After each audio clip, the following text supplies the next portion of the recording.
But this is going to be for AP US Government and Politics. It's how a bill becomes a law. Here are all the ways you can get us on social media, whether it's Twitter, Instagram, or YouTube.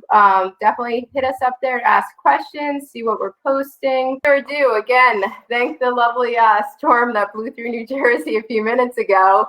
But this is what we're going to be jumping into tonight. So we're going to start off with some key terms to know. As we're discussing how a bill becomes a law, you're going to see there are different processes in both the House and the Senate. And that's going to be important, but there's some kind of funky important words that are going to come along with that, and we need to know those words. So I'm going to go over them first, so they don't kind of throw you off as we're discussing how a bill becomes law.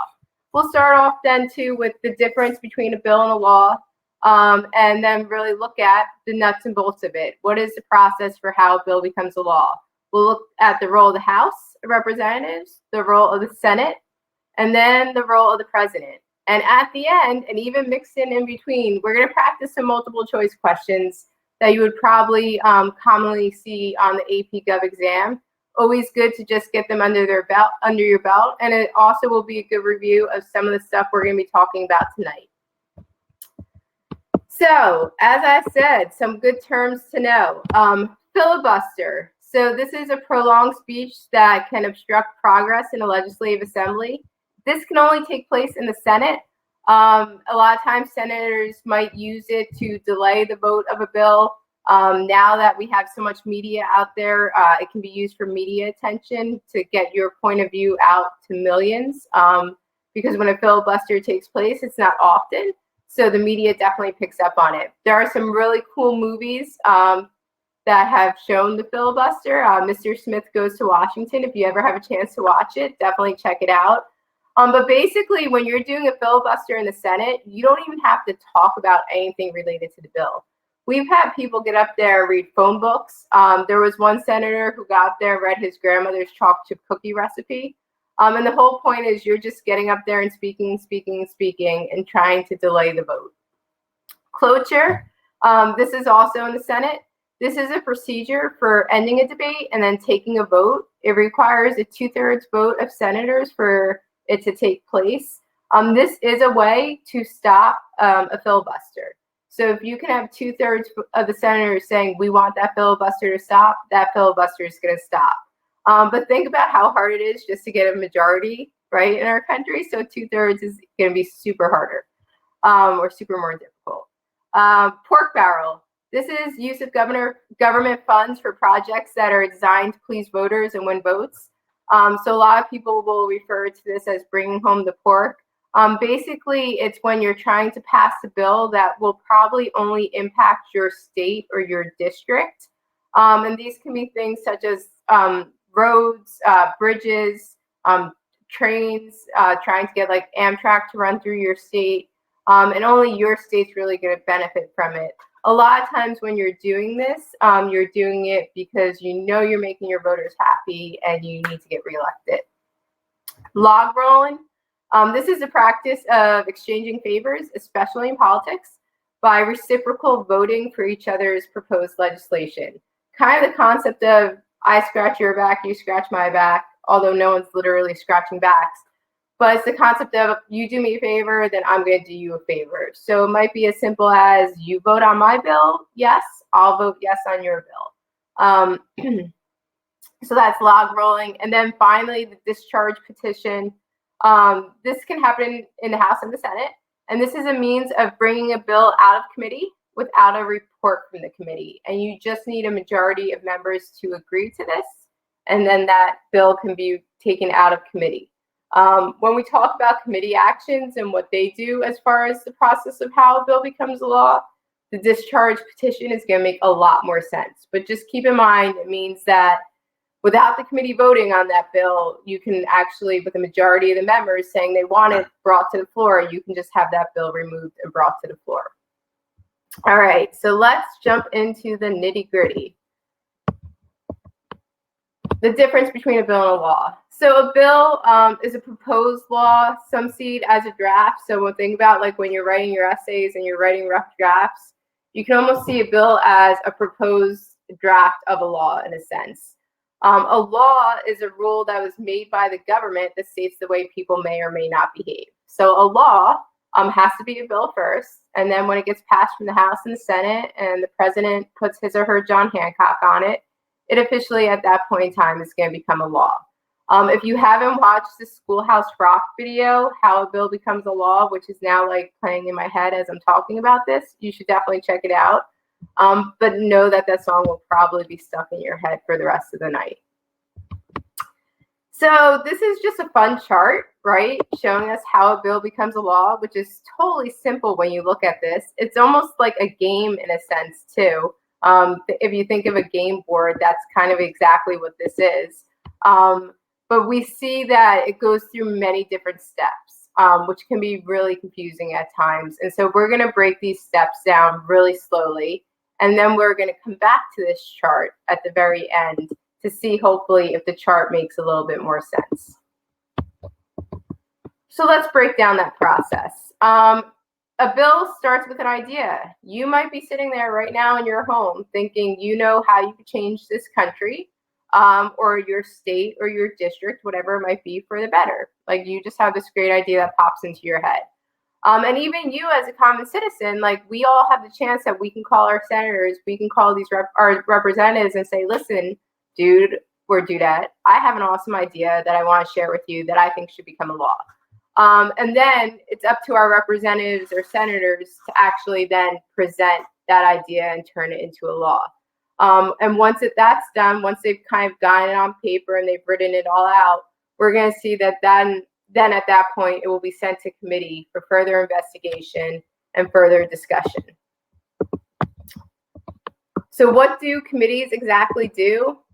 Check out the archive from September 25th, which breaks down all the different types of committees in the House and in the Senate and what they're responsible for doing. But there's a great video on that I did. But basically what a committee does, one, when they first get the bill, because committees sometimes are very broad in topic, they can send it to subcommittees. So they can send it to smaller, more specific committees. So for instance, if it's an education and healthcare committee, they might want to send it specifically to the education subcommittee if it's a bill on education. And then basically what committees and even subcommittees do, they're going to hold hearings, they're going to investigate, they're going to call in experts who are going to testify about the pros and the cons of what this bill might do, what the implications or consequences of this bill might be in the future. And then all these hearings are public, so people can listen to these hearings as folks are kind of debating and looking at and investigating these bills. And then there's 4 actions that a committee can take. One action is that they can request written comments from executive agencies. So for instance, if it's a bill that might impact the Department of Education, they can ask the Department of Education to write written responses to how this bill may impact their department. If it's military funding, so they might ask the Department of Defense, how would this bill, and it could be for the good or the bad, how will this bill impact your department? And then they're responsible for kind of writing out those answers and then turning them into Congress, so then Congress can read that over. Once they have those written comments, at that point in time, that's when they're probably going to hold those hearings. They're going to call in experts to testify. And experts don't necessarily have to be people who work for the government. Sometimes they might work for those different department agencies in our government. But sometimes they might be a businessman. You know, if it's a banking bill, maybe they want to bring in a banker who's not at all tied to the government, but who has knowledge enough of banking that they can testify about this. You know, we saw recently, not too long ago, there was a bill that went through Congress for 9/11 first responders. And it was people who were the firemen, the police officers who were at ground zero, who now have illnesses because of the smoke and the debris that came down on 9/11.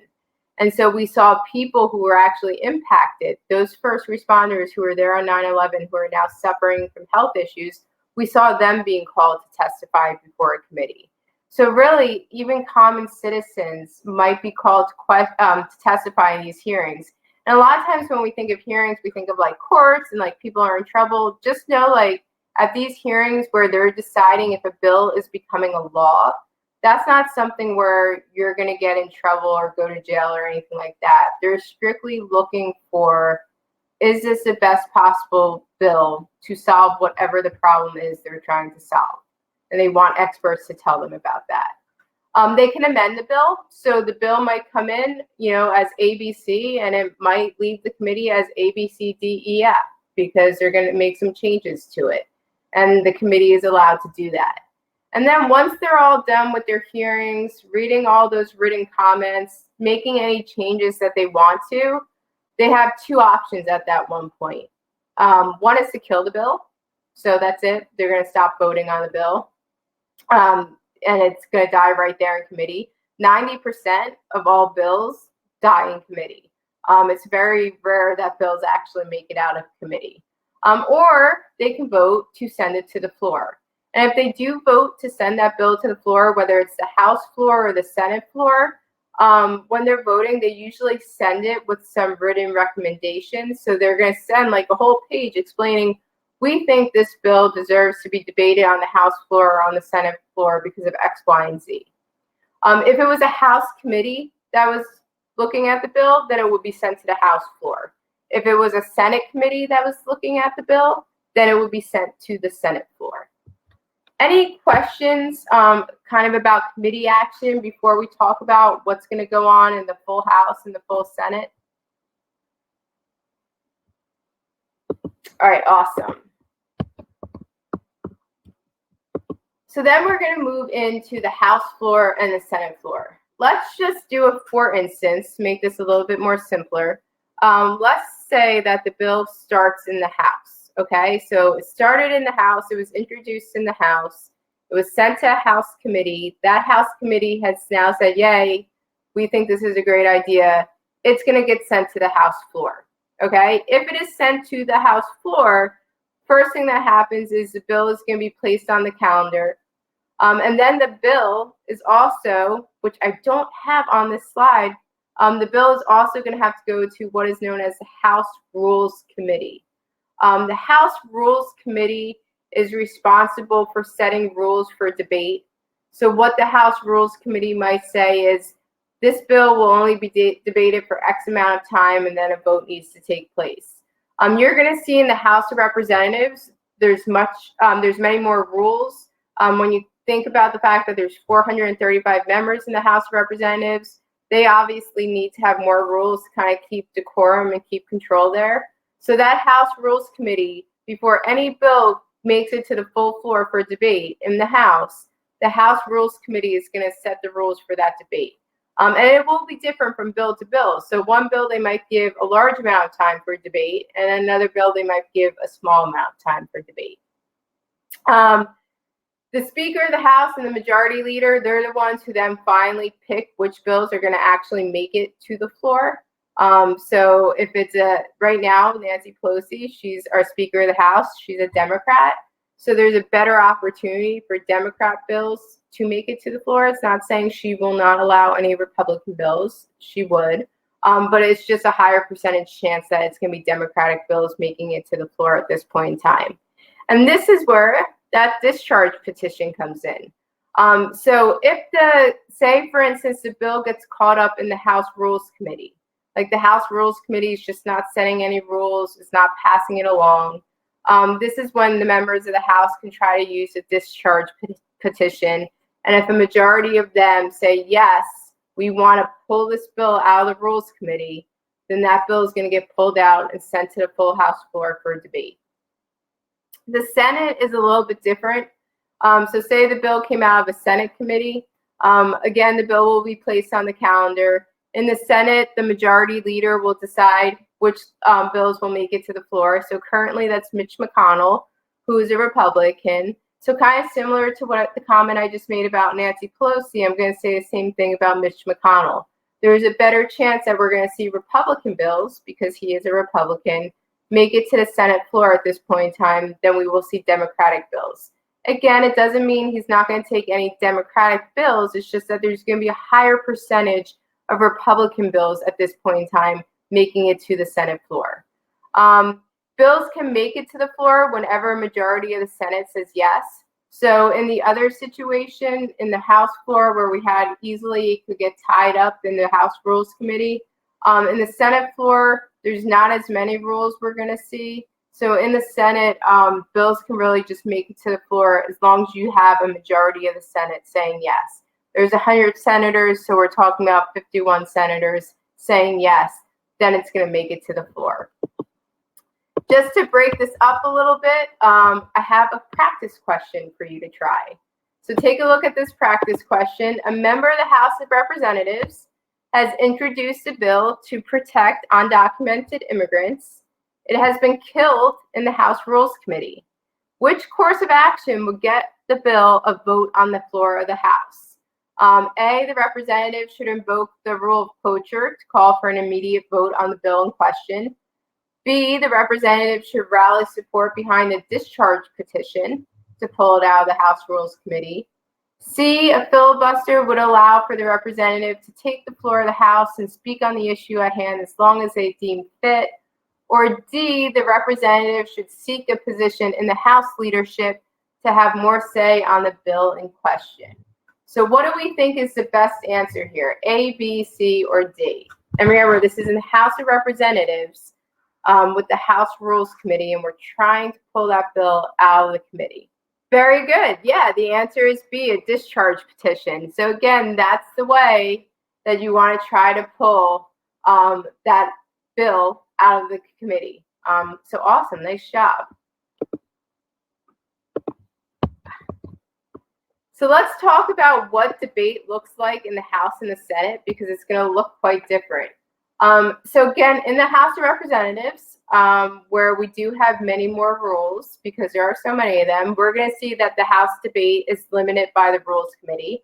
So once again, they're setting the time limits for how long a bill can be debated. The House also has this funny thing called the Committee of the Whole. And what the Committee of the Whole does, in order for the House to operate, whether it's debate or anything, they have to have a quorum, meaning they need to have a majority of the House members present. That's super hard to do, to get a majority of 435 to actually be in the House of Representatives all at once. So what they actually do is they form a bigger committee than the usual committees, and they call it Committee of the Whole. For a Committee of the Whole, only 100 members need to be present. And basically what happens is they'll use that Committee of the Whole to debate the bill on the House floor, to add amendments or do anything that they want to do. If they are going to add amendments, they need to be germane. Germane means they need to be relevant to the topic. So if the bill is about education, the amendment needs to be about education. Once they're done operating with that Committee of the Whole, they'll kind of adjourn themselves, meaning they'll say, okay, this committee's over. And then at that point in time, they're going to call all 435 members to come to the House of Representatives to take a vote. And when they take that vote, if they vote yes, then they will send that bill to the Senate if it started in the House. So whatever area of Congress it begins, when they say yes, it needs to be sent to the other House of Congress. So in this case, if the bill started in the House of Representatives, they just passed it, a majority of them said yes, we think this should become a law. It now goes to the Senate, where it begins the whole process over again, meaning it would go start in the committees again and then go through the Senate floor, where then they would debate it in the Senate. Debated in the Senate is unlimited.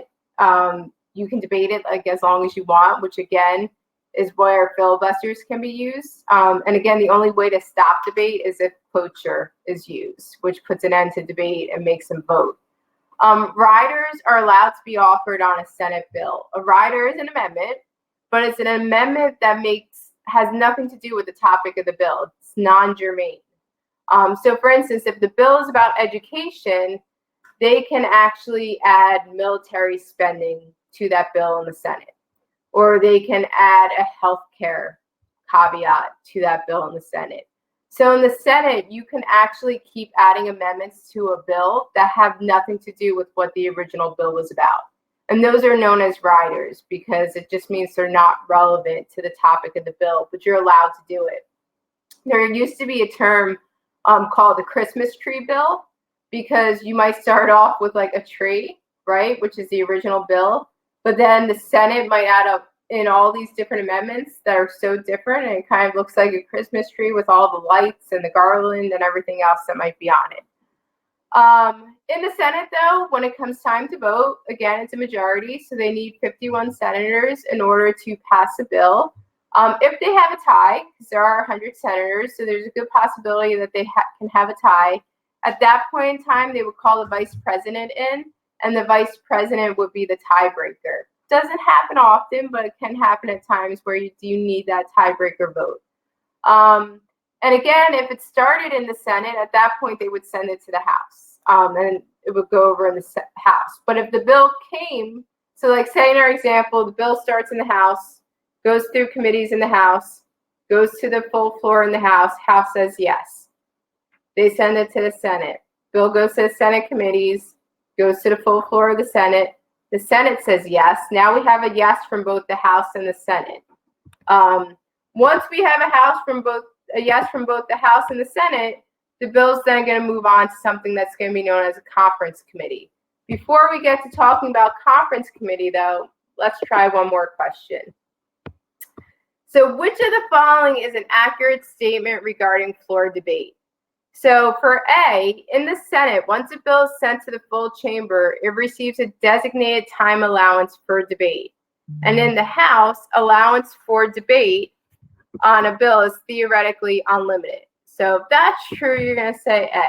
For B, the presiding officer of the chamber has more control over floor debate in the Senate.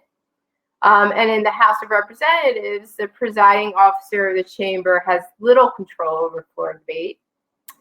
For C, in the Senate, debate rules favor deliberation. And in the House of Representatives, debate rules favor speed of action. And let me just explain, when it's saying debate rules favor deliberation, it means that the rules that are present in the Senate allow for them to talk for a long time or at length about a bill. In the Senate, it just makes it easier for them to kind of debate and spend a lot of time. Very good. I don't even have to get to D. Yeah, so C is absolutely 100% correct. Definitely, we have the House Rules Committee, which is making that bill go faster. And then in the Senate, with filibustering and everything, we might have more deliberation taking place. Awesome. So a bill has made it through both the House and it's made it through the Senate. But because of the amendments that have been added, even though the bills started the same, we now have two different bills, or at least two bills that look somewhat different. And in order for us to have a law, both bills have to be exactly the same. So a conference committee will be formed. This is a temporary committee. It does not last the whole time. Once they're done doing their job, that's it, they're done. After going through both houses, bills are most likely not identical. So a conference committee will be members from the House of Representatives and members from the Senate. And what they come together to do is basically they look at the two bills and they say, okay, how can we get this to be one same exact bill? And they'll come up with a deal to make sure they get one same exact bill. Usually the people who were the ones who originally wrote the bill, they'll make sure to be at that conference committee just to make sure that their initial intent is present there within the bill. If a deal is worked out, so say they are able to come up with that one bill that's exactly the same, it now has to go back to the House and it has to go back to the Senate to be voted on. It doesn't go back through committees again or anything like that. It immediately from conference committee will go to the full House and then to the full Senate. They're not allowed to add any amendments at this point. They can't make any changes at this point once it's out of conference committee. When it's going back to the full House and to the full Senate, it's strictly going back just for them to vote. And so they're going to vote yes or they're going to vote no in both the House and the Senate. We're going to be positive about this, and we're going to say that they both have voted yes. And so if both the House and the Senate have voted yes, at that point in time, the bill will go to the president. And the president has a couple of different options as to what he or she is going to do with this bill. The president can sign the bill, and then the bill will automatically become a law. The president can veto the bill. meaning the president is saying heck no to that bill. If the president can veto the bill, due to our system of checks and balances, Congress does have the power to override that veto. They would need 2/3 votes of the House, of both houses though, of both the House and the Senate, in order to override that veto. And again, it's hard for us to get a majority. Imagine getting 2/3. Super difficult. It has happened where Congress has overridden vetoes, but it is very hard to do. The president also, there's this thing known as the 10-day rule. So basically, when a president receives a bill, he or she is supposed to be allowed 10 days to look over that bill. And so, for instance, say the president decides has had the bill for 10 days, has been looking at it, takes absolutely no action on that bill. That bill, as long as Congress is still in session, will automatically become a law. You may ask, why would the president do that? Why not just sign it if you know it's automatically going to become a law? It could be for a couple of reasons. Mostly it's for the reason of the president knows if he or she vetoed that bill, it would probably be overridden by Congress. And sometimes it's embarrassing for Congress to override your veto. So it's better to just let the bill become a law. It doesn't have your signature on it, but you know it's going to become a law anyway because Congress is going to override it. So you might as well just let it go through this 10-day grace period. That 10-day period can also work in the opposite way. So say a president gets a bill and he or she does not have a full 10 days to look at it because Congress is about to go on vacation. So say it's right before Congress takes their summer vacation. The president gets the bill, but he or she only has like 5 days to look at it because then Congress is on vacation. Should the president decide not to do anything with it, because he or she did not get that full 10 days, it becomes what's known as a pocket veto at that point in time, meaning that bill is dead. It's almost like the president is sticking it in the back of his or her pocket and it's gone. And when it's a pocket veto, Congress does not have the opportunity to override that veto. And we have seen all of our presidents utilize that pocket veto, so that does happen. And then finally, Bill Clinton, when he was president, he tried to institute something that was known as a line item veto. And basically what that means is normally when a president gets a bill, he or she has to say yes or no to the entire bill. What Bill Clinton wanted to do was basically go through the bill and line by line say yes to maybe clause number 1, but no to clause number 2, and then maybe yes to clause number 3, and no to clause number 4. And what happened there was this courts basically looked at that and they're like, yeah, that's not constitutional. And the reason they said that's against our Constitution, the line item veto, is because if you look at the Constitution, Article 1 of our Constitution says it's Congress's role to legislate, not the president. The president is there to execute the laws, but Congress is there to legislate and to construct the laws. And so by a line item veto, it would be giving the president, in a sense, congressional powers. So line item veto, not allowed. Clinton tried to do it during his presidency, but for sure not allowed. The courts ruled on that. Any questions about the president's role or kind of anything that we've gone over? All right, then. I think it is time to look at this fun chart again. So again, I know this chart is probably harder to use, and when you have access to the slides later, you'll be able to blow it up better. But basically, this chart just takes you through the entire process of what happens when a bill becomes a law, from all the different committee work to being put on the calendar, to the debate work that's going to take place, and just understanding just because it goes through that entire process in the House of Representatives, it's then going to have to go through that entire process in the Senate, or vice versa. If it starts in the Senate, it goes through that entire process in the Senate, and then it's going to go through that entire process in the House. There are times, which I failed to mention, you might see a bill, as long as it has a House of Representatives sponsor and a Senate sponsor, you could possibly see a bill start in both the House and the Senate at the same time. But most often what we see is that the bill starts in one house, makes its way through that entire house before then being sent to the second house. But there are times where, yeah, you can have duplicate bills. As long as you have someone sponsoring it in the Senate and sponsoring it in the House, there are times when that can happen. And now let's get into some more practice questions because the multiple choice portion of the exam is so important.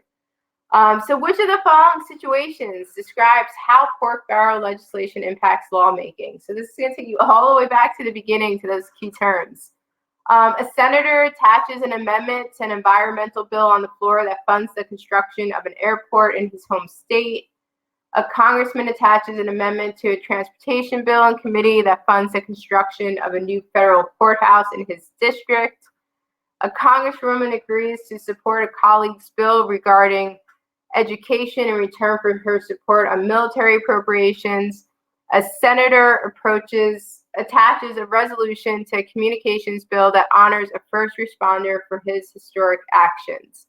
So which one of these would be pork barrel legislation? Yeah, so A, senator attaching an amendment to an environmental bill on the floor that funds the construction of an airport in his home state, because again, he's bringing home the pork in a sense. He's bringing home the pork to his home state. So yes, A would be the answer in that situation. Question 2, a senator is deeply opposed to the current measure that is being presented on the floor of the Senate. In order to raise his or her opposition, what tactic would be the best strategy? Cloture, filibuster, log rolling, or pork barrel? Yeah, very good. Oh, wait, hold on one second. It is not log rolling. So log rolling would be in the sense of, in this case, it would be like if a senator was saying, listen, you vote for my bill, I'll vote for yours. For this one, where the senator is basically trying to stop a bill from being voted on, he or she would want to end up using B, the filibuster. So if he or she is deeply opposed to that bill, the best way or the best strategy to use to stop that bill from going further would be get up there and just talk endlessly, read a textbook, read a great recipe, read the phone book, whatever it might be. But that would be the best way to prevent that from happening. Oh, and that's all of my questions. Before I do, again, a little blurb about what's coming up next in AP Gov, do you have any questions? Sandra, you're like my best student here. I've enjoyed these past couple streams with you. Any questions about this? Anything we went over today? Current legislation taking place in our country, or anything AP Gov related? Have you, while you're possibly thinking of questions, have you seen the Schoolhouse Rock video of how a bill becomes a law?